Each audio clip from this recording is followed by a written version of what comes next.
Assalamualaikum warahmatullahi wabarakatuh. Oke, untuk pertemuan hari ini kita masuk ke bab baru ya, yaitu adalah tentang klasifikasi materi dan juga perubahannya. Jadi, kalau yang di bab sebelumnya itu kita mengklasifikasi atau menggolongkan dari makhluk hidup. Nah, sekarang kita menggolongkan materi atau zat-zat yang memang ada di sekitar kita gitu ya. Jadi untuk di materi bab 3 ini kita mempelajari tentang ada zat-zat apa saja sih yang memang dapat menyusun seperti lingkungan atau makanan atau benda-benda yang ada di lingkungan sekitar kita. Untuk penjelasan lebih jelasnya langsung ke slide selanjutnya. Oke, di sini kita akan mengelompokkan materi atau zat. Jadi pada materi bab 3 ini kita belajar tentang penggolongan ada zat apa aja sih yang ada di lingkungan sekitar kita. Nah, di sini pertama-tama ada materi atau zat, di mana materi atau zat itu merupakan suatu yang memang memiliki massa dan juga volume, gitu ya kan. Nah, terus dia juga menempati ruang. Nah, materi atau zat ini dia dibagi menjadi 3, ada zat padat, zat cair, dan juga zat gas.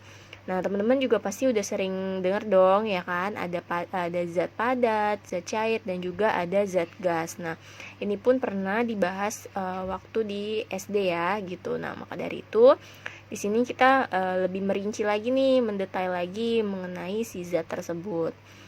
Nah, untuk zat padat ini sendiri dia merupakan jenis zat yang memiliki bentuk nih, dan juga dia volumenya selalu tetap. Maksudnya adalah jadi kenapa dia memiliki volume yang selalu tetap, karena memang dia bentuknya tidak akan berubah gitu ya. Kalau memang dia contohnya misalnya batu gitu ya, nah batu ya akan tetap menjadi batu gitu, pun ukurannya pun dia tetap akan segitu ya gitu. Beda lagi ketika dihancurkan dan lain sebagainya gitu. Jadi tidak mungkin batu akan menjadi air gitu. Jadi maka dari itu zat padat ini dia volumenya tetap gitu dan memiliki bentuk. Nah, untuk zat cair dia merupakan jenis zat yang memang memiliki bentuk yang berubah-ubah. Nah, volumenya juga dia selalu tetap. Nah, maksudnya adalah dia itu zat cair ini dia kenapa bentuknya berubah-ubah, karena dia mengikuti bentuk wadahnya. Jadi ketika air ini diletakkan di wadah yang bulat, maka dia akan bentuknya akan menjadi bulat gitu ya. Nah, kalau dia ditempatkan di wadah yang lonjong ya dia akan berbentuk seperti lonjong gitu. Jadi maka dari itu zat cair ini tidak memiliki bentuk gitu, tidak memiliki bentuk yang tetap, tapi dia memiliki bentuk yang berubah-ubah. Nah, volumenya pun dia sama, dia tetap. Karena apa? Karena ya zat cair atau air ya contohnya, ya dia tetap akan menjadi air, tidak mungkin dia akan menjadi batu atau pasir gitu ya. Jadi untuk volumenya dia tetap menjadi volume air gitu. Nah, selanjutnya ada zat gas. Gas ini memiliki bentuk juga, yaitu dan dia volumenya berubah-ubah. Jadi mirip-mirip ya seperti zat padat, dia bentuknya tetap tapi volumenya berubah. Jadi maksudnya kenapa volumenya berubah? Karena dia gas ini contohnya kan angin ya gitu, karena dia itu partikelnya cepat dan mudah berpindah. Jadi ketika dia kelompok gasnya itu berpindah ya maka dari itu volumenya akan berubah. Misalnya contohnya aja oksigen ya kan, atau tabung oksigen. Nah, di tabung oksigen itu kan dia punya banyak sekali gas ya gitu. Gas itu kan salah satunya adalah oksigen atau udara. Nah, maka dari itu ketika tabung gas tersebut kita gunakan, maka volumenya dia akan berubah gitu ya gitu. Maka dari itu dia volumenya tidak tetap, tetapi dia juga memiliki bentuk gitu ya. Bentuknya seperti apa? Bentuknya ya dia partikel yang memang dia sangat lemah. Walaupun terkadang oksigen kan tidak ada bentuknya Bu, tidak terlihat gitu ya. Tapi sesungguhnya jika kita teliti lebih mendalam, maka terdapatlah di dalamnya partikel-partikel atau molekul-molekul. Nah, di sini ada gambar, teman-teman bisa lihat di situ ada zat padat. Nah, molekulnya itu susunannya dia padat-padat sekali ya, bulat-bulatnya tuh. Nah, untuk zat cair pun dia juga banyak molekulnya, tetapi dia tidak rapat gitu, dia agak sedikit renggang. Nah, untuk yang zat gas pun dia sama, dia berjarak gitu, tidak rapat-rapat seperti zat padat.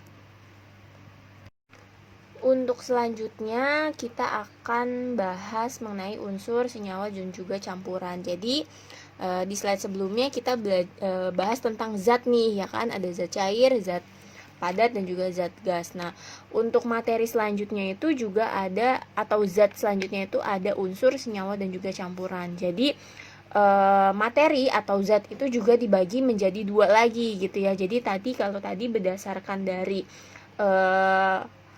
padatan partikelnya, nah kalau ini berdasarkan dari unsurnya gitu ya, atau berdasarkan senyawa dan juga campurannya. Jadi materi atau zat ini dibagi lagi menjadi dua, ada zat tunggal dan juga zat campuran.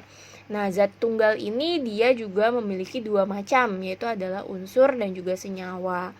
Nah, untuk unsur itu sendiri di mana dia merupakan zat tunggal yang tidak dapat diurai secara kimia, dan juga dia itu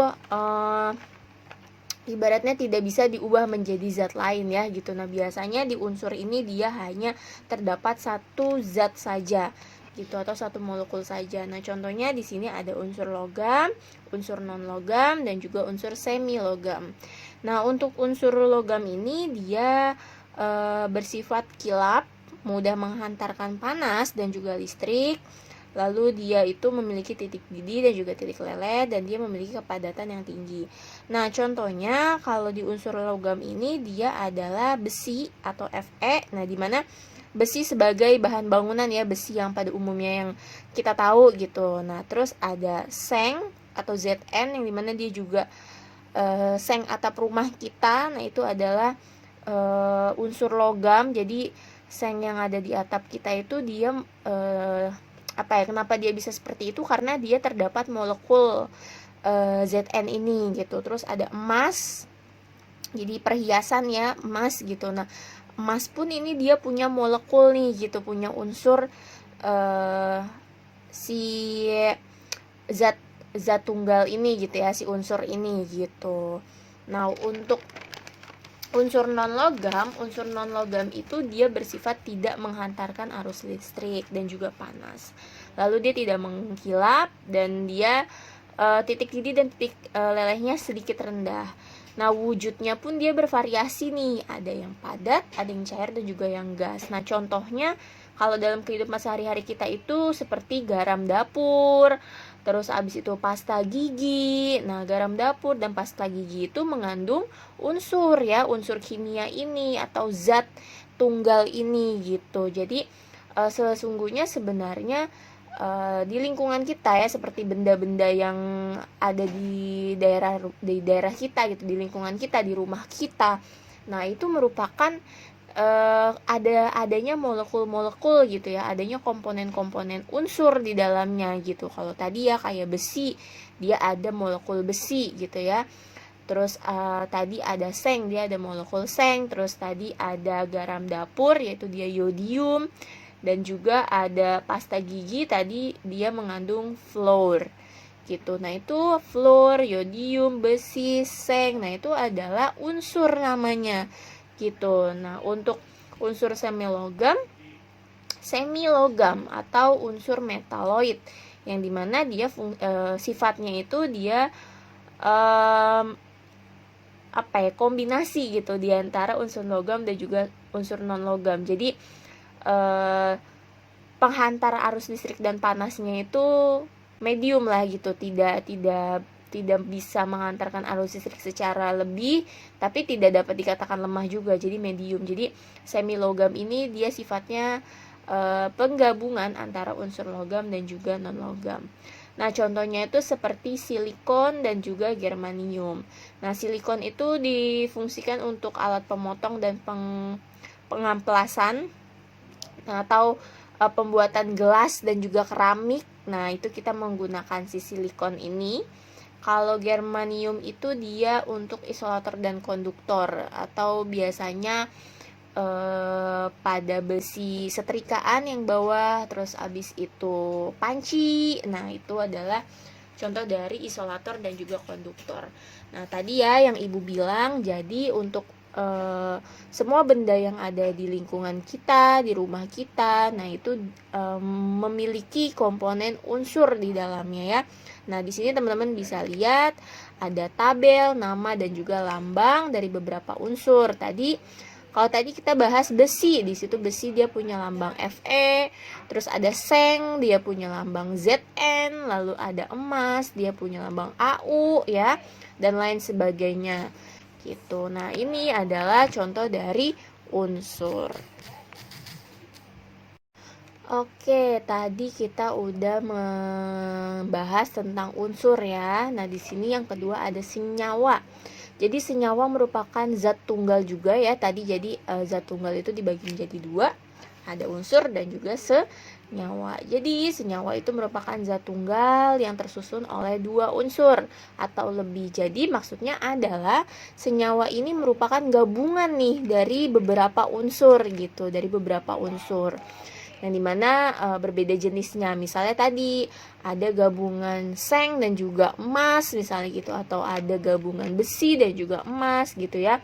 Nah, untuk senyawa juga pun dia dapat diurai. Kalau tadi kalau tadi unsur itu tidak dapat diurai, kalau senyawa dapat diurai menjadi zat yang lebih sederhana gitu. Nah, contohnya senyawa ini dibagi menjadi dua berdasarkan penulisannya. Jadi ada senyawa logam dan juga non logam, dan ada senyawa non logam dan non logam. Maksudnya contohnya di sini ya teman-teman lihat ada NaCl atau natrium klorida.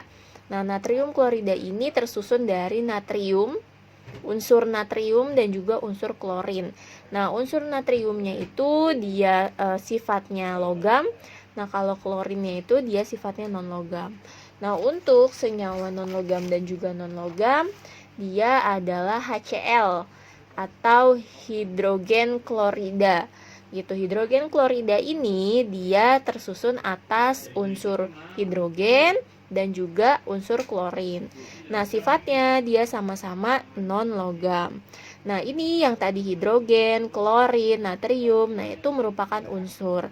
Nah, maka dari itu senyawa ini merupakan gabungan dari beberapa unsur. Itu ya, teman-teman paham ya. Nah, untuk contoh senyawa itu teman-teman bisa lihat di LKS halaman 41. Di situ banyak sekali contoh-contoh dari senyawa. Ada asam asetat, ada amoniak, ada asam askorbat, ada kalsium karbonat dan lain sebagainya. Dan di situ pun ada manfaat-manfaatnya ya, seperti untuk pupuk, bahan bangunan, terus habis itu penyegar minuman, terus habis itu ada pemanis dan lain sebagainya. Oke, selanjutnya di sini ada zat campuran. Nah, tadi kita udah bahas tentang zat tunggal ya, yaitu ada unsur dan juga senyawa.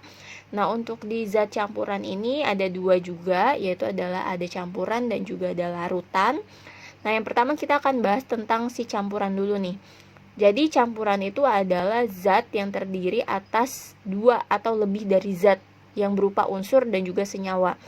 Jadi maksudnya adalah si campuran ini di dalamnya itu ada beberapa zat gitu ya, atau dia ada beberapa unsur dan juga senyawa gitu. Nah, untuk campuran ini dia ada dua, yaitu adalah campuran homogen dan juga campuran heterogen. Jadi homogen itu adalah sama ya gitu. Homogen ini adalah sejenis ibaratnya gitu. Jadi sejenis, otomatis di campuran homogen ini berarti ada campuran yang terdiri atas dua atau lebih zat tersebut yang memiliki jenis yang sama gitu dan tersebar secara merata. Contohnya seperti sirup, larutan gula, larutan garam gitu ya. Nah, untuk larutan ini kan ketika kita campurkan maka dia akan berhomogen atau akan menjadi satu kan gitu. Kayak teman-teman misalnya mau nyeduh sirup sama menyeduh sirup otomatis butuh air kan gitu. Nah, maka dari itu di sini ada air dan juga sirup, maka kita homogenkan, kita satukan, maka dari itu jadilah air sirup gitu. Nah, air sirup inilah yang menjadi contoh dari campuran homogen, karena air dan juga sirup ini dia memiliki sifat yang sama atau sejenis gitu. Nah, yang kedua itu ada campuran heterogen. Kalau campuran heterogen ini dia adalah campuran yang tidak sejenis gitu. Jadi ada dua atau lebih zat yang dimana dia tidak bisa menyatu dengan sempurna. Karena dia tidak sejenis, otomatis tidak bisa menyatu kan gitu. Itu contohnya seperti air minyak gitu. Air dan minyak ketika dijadikan satu, maka gimana? Maka otomatis nanti minyaknya jadi ke atas kan, dia tidak akan menyampur dengan air gitu. Karena apa? Karena sifat minyak dan juga sifat air ini berbeda atau dia berbeda jenis. Nah, contoh lainnya pun seperti air dan juga pasir.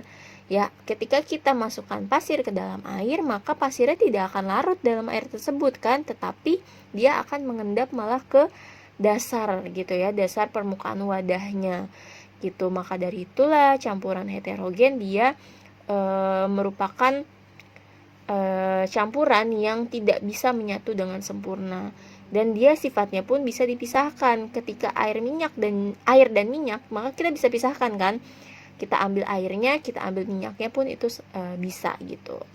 Nah, teman-teman bisa lihat juga di contoh gambarnya, di situ ada campuran homogen itu air sirup, dan campuran heterogen ya itu bisa dilihat ya, campuran heterogen ada air dan minyak. Minyaknya tidak bisa menyatu dengan air ya. Di situ bisa terlihat yang mana yang minyak, yang mana yang air, seperti itu. Jadi inilah campuran gitu ya. Jadi ada yang bisa menyatu, ada yang tidak bisa menyatu gitu. Selanjutnya ada zat campuran yang kedua, yaitu adalah larutan. Jadi larutan ini adalah campuran juga sebenarnya gitu ya, terdiri atas beberapa zat di dalamnya gitu. Nah, di sini ada larutan asam dan juga larutan basah gitu ya. Nah, larutan asam ini adalah jenis larutan yang dia memiliki rasa yang asam jika terkandung dalam suatu makanan atau minuman, dan dia ketika mengenai benda besi atau aluminium lainnya, nah itu dia bisa menyebabkan karat atau dia bersifat korosif. Nah, dia pun memiliki pH kurang dari 7 gitu ya. Jadi nanti larutan asam dan basa ini dia punya pH namanya ya. Nah, pH kalau pada larutan asam dia kurang dari 7, kalau dari larutan basa dia lebih dari 7. Nah, contoh dari larutan asam itu adalah seperti asam cuka, jeruk, keju, atau buah-buahan lainnya yang bersifat asam. Jadi larutan asam ini kita bisa buat gitu ya dengan sendirinya, misalnya seperti larutan jeruk gitu ya. Nah, pokoknya dia yang sifatnya asam gitu. Nah, dia memiliki pH kurang dari 7. Nah, untuk larutan basa itu sendiri dia memiliki rasa yang pahit gitu jika terkena makanan dan juga minuman gitu. Terus dia terasa licin nih kalau ada di kulit gitu ya, atau terkena kulit gitu. Nah, tadi dia punya pH lebih dari 7. Nah, contohnya itu seperti sabun, deterjen gitu ya. Nah, ini ketika terkena kulit kan licin ya gitu sabun. Nah, ketika kita tanpa disadari nih, misalnya teman-teman lagi sabunan terus kejilat misalnya gitu ya, atau terkena di bagian bibir terus tidak sengaja terasa oleh bibir kita, itu rasanya akan pahit gitu. Nah, itu adalah dari larutan basa. Nah, larutan basa juga bisa kita hasilkan nih, bisa kita buat gitu ya, misalnya larutan sabun atau larutan di deterjen gitu ya. Nah, maka dari itulah ini larutan dibagi menjadi 2, ada yang asam dan juga basa. Nah, tanpa kita sadari nih teman-teman, yang tadi yang udah kita bahas di materi ini ada dari unsur, senyawa, larutan, terus abis itu ada campuran, ada dan lain sebagainya. Nah itu sebenarnya ada di bagian lingkungan kita ya gitu. Jadi seperti sabun kan setiap hari kita pakai ya Bu gitu, untuk mandi dan lain sebagainya. Nah iya, ternyata dia memiliki komponen kimia namanya, yaitu adalah bersifat basa. Nah sampai yang kita makan pun dia ada sifat kimianya nih gitu ya, atau ada zat-zatnya gitu ya, kayak tadi jeruk itu kan bisa kita makan ya, seperti terus abis itu keju dan lain sebagainya. Nah itu adalah terkandung beberapa zat di dalamnya gitu. Jadi kenapa nih kita belajar tentang penggolongan materi atau penggolongan zat? Karena memang di lingkungan kita gitu ya, terus seperti benda, makanan dan lain sebagainya itu terdapat nih beberapa zat di dalamnya atau terkandung beberapa zat. Maka dari itu perlulah kita pelajari agar kita lebih memahami yang mana yang larutan gitu, yang mana campuran, biar kita bisa membedakannya. Selanjutnya di sini ada indikator asam dan juga basa. Jadi tadi kita kan udah bahas tentang larutan asam dan juga basa ya. Jadi kalau larutan asam itu dia rasanya asam, terus dia juga punya pH itu sebesar kurang dari 7. Terus kalau larutan basa itu dia rasanya pahit dan dia punya pH lebih dari 7. Nah, untuk menentukan kadar dari asam dan basa itu kita bisa menggunakan dengan yang namanya indikator nih, gitu. Jadi indikatornya itu dia nanti dapat menunjukkan sebuah perubahan yang terjadi bila adanya larut atau bereaksi dengan larutan asam dan juga basa. Nah, salah satu penentu dari indikator asam basa ini kita bisa menggunakan kertas lakmus namanya. Nah, kertas lakmus ini sebenarnya dia ada 2 warna, ada kertas lakmus merah dan juga kertas lakmus biru.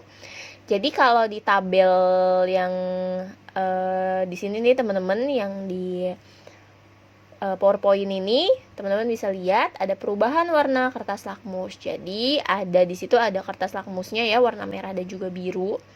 Terus ada larutan asam, larutan basa dan juga larutan netral. Maksudnya adalah dia tidak mengandung asam dan juga basa ya, larutan netral itu.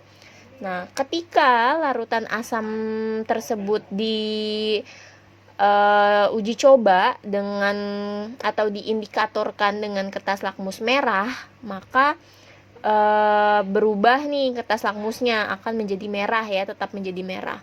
Nah, kalau larutan asam menggunakan kertas lakmus biru, dia akan berubah warna menjadi merah gitu ya. Jadi kalau larutan asam ini dia akan tetap berubah menjadi merah, maupun itu pakai kertas lakmus merah atau pakai kertas lakmus biru. Nah, kalau larutan basa justru sebaliknya gitu ya. Ketika kertas lakmusnya dia warna merah, maka dia akan berubah warna biru. Nah, kalau kertas lakmusnya biru, dia akan tetap menjadi warna biru gitu. Jadi kalau asam dia akan merah, kalau larutan basa dia akan menjadi biru. Nah, kalau netral berarti tidak ada kandungan asam dan basa dong, otomatis kertas lakmusnya tidak akan berubah gitu. Jadi kalau kertas lakmusnya merah ya tetap akan menjadi merah, kalau biru ya tetap akan menjadi biru gitu. Nah, kenapa nih kok dalam larutan asam itu kertas lakmus merah maupun biru dia akan berubah menjadi merah? Karena larutan asam itu dia asam ya. Jadi kalau asam itu kan tadi bersifatnya korosif ya. Nah, korosif itu dia punya molekul yang akan merubah menjadi warna merah gitu. Nah, sedangkan kalau larutan basa ini dia licin ya kan sifatnya. Nah, dia akan berubah menjadi warna biru gitu, teman-teman. Nah, berikut gambar ya dari percobaan kertas lakmus dari larutan asam, netral dan juga basa.